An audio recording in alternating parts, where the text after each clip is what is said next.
a plate of spaghetti and a state of emergency. Quite the combination. Right. I mean, how one single detention center basically sparked a national standoff. Welcome to today's Deep Dive, everyone. We are really glad you're here with us. Yeah, we have a lot to get through today. We really do. Our mission today is to unpack this exploding, highly volatile controversy surrounding the Delaney Hall ICE detention facility in New Jersey. Right.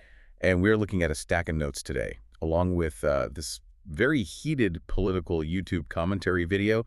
But before we jump in, I want to give you all a really quick, explicit heads up. Yes, the impartiality disclaimer. Very necessary for this one. Exactly. These sources contain highly charged political arguments. I mean, we are talking intense viewpoints from both the political left and the right. Very intense. Yeah, and we are absolutely not taking a side here. We are just impartially unpacking the drastically different realities being reported by these sources.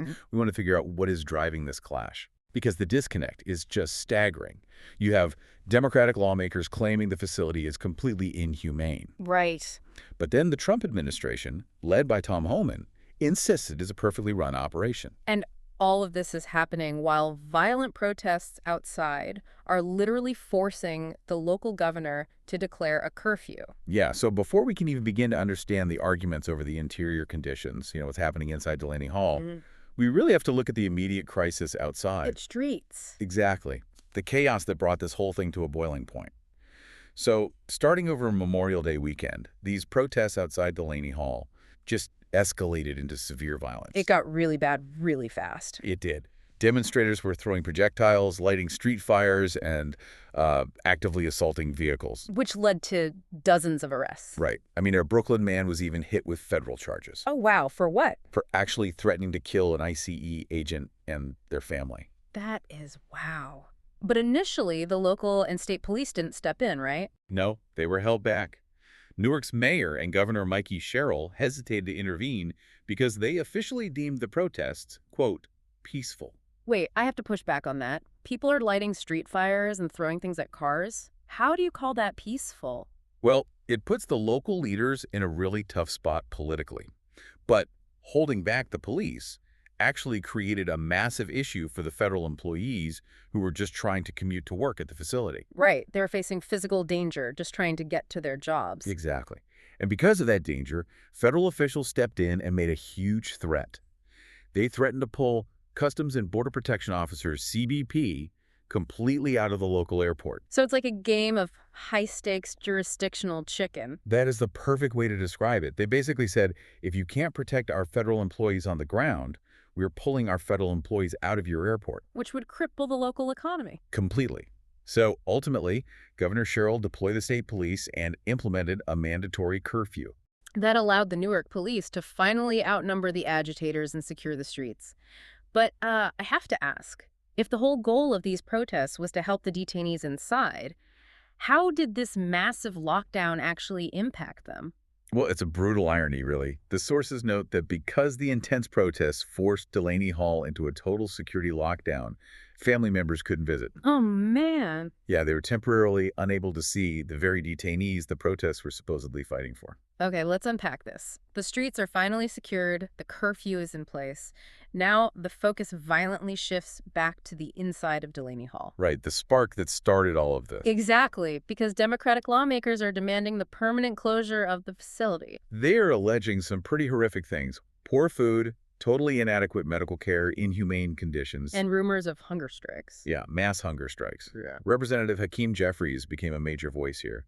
He claims the facility is deterring law-abiding immigrant families, not violent felons. And he brought up a really specific case, didn't he? He did. An 18-year-old girl who has been detained for 4 months. Wow. And get this, she was just a month away from her high school graduation. That is heartbreaking. And the sources say she is reportedly on a U visa, right? Yes. Which means she is actively helping law enforcement investigate a crime, yet she is separated from her American citizen siblings and her own children. Right, and Jeffries ties her specific story into a much broader critique of the entire Trump administration. Calling it a total failure. Exactly. On the economy, on immigration, even blaming them for a Middle East war that he says is causing gas prices to skyrocket. So he's making it about way more than just the facility.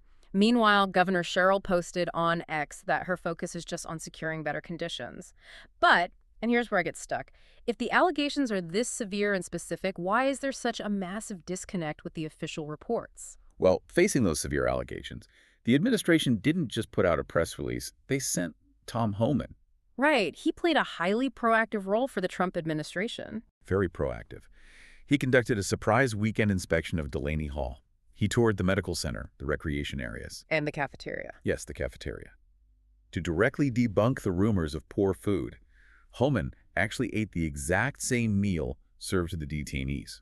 Wait, really? Like, off the same menu? He matched his tray to theirs perfectly. Spaghetti with meat sauce, beans, green beans, rolls, drinks, and dessert. And what did he say? He said the food was, quote, good. Okay, but what about the hunger strikes? He clarified that too. He said they weren't on a hunger strike. They were just choosing to order food from the commissary and eat in their cells instead of the main cafeteria. Here's where it gets really interesting, though. Eating the cafeteria spaghetti is a brilliant PR move. It's a great photo op. But does a single-day surprise visit by a top official truly capture the daily reality of the people living there? It's a fair question. But from a messaging standpoint, Homan's approach is designed to cut through the political rhetoric. He uses active verbs. I went there, I walked the halls, I ate the spaghetti. It's very tangible. Exactly. It highlights this unbridgeable gap between his findings, that it's a well-run facility with zero evidence of abuse, and the Democrats' claims. He even publicly challenged Governor Sherrill, stating definitively that the facility isn't going anywhere. So factual accounts of the conditions are just completely contradictory. One side says it's inhumane, the other says it's perfectly fine. Right. And this brings us to the underlying political motivations. The sources suggest this battle isn't about hygiene or green beans at all. It's a proxy war over national immigration policy. Exactly. And the right-wing critique in our sources, especially that YouTube commentary video, really leans into this. Right. The video brings up Democratic commentator Harold Ford Jr. Yes. Ford argued that if Democrats truly believe illegal acts are happening inside, the governor should go to the White House, request access, and just walk through the facility with cameras. To prove it. Right. He also noted that Delaney Hall was open and operating under the Obama administration, too. Which is a pretty massive detail. The YouTube narrator takes that and argues that Democrats won't bring cameras in because visual proof would expose their allegations as lies. Wow. And the right-wing viewpoint presented there claims the left-wing base is radical, refuses to compromise, and is using paid, out-of-state agitators. Wait, paid agitators for the protest outside? That's the claim. Yeah. To manufacture a reason to shut the facility down entirely. Because if you shut it down, you obstruct the mass deportations. Ah, I see. But I have to point out this really fascinating detail about that YouTube source itself. Right in the middle of this incredibly intense political breakdown, the narrator abruptly pivots. Oh, the ad. Yes, he completely switches gears to pitch an ad for Noble Gold Investments.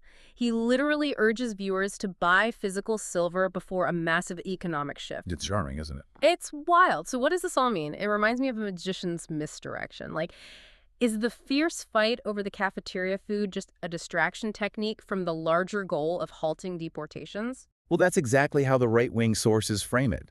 They connect those dots to show how the left supposedly prioritizes chaos over law and order just to thwart Trump's agenda. It really shows how a local facility dispute can be perfectly weaponized for national political warfare. We have covered so much ground today, from violent street clashes and federal airport threats to competing claims over an 18-year-old detainee. And a plate of spaghetti. Right.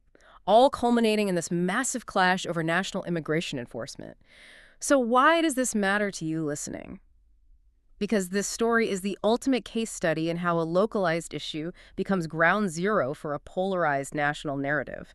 Even the most basic facts are fiercely contested. And it leaves you with a really tough thought to mull over. If every single piece of information about a government facility is filtered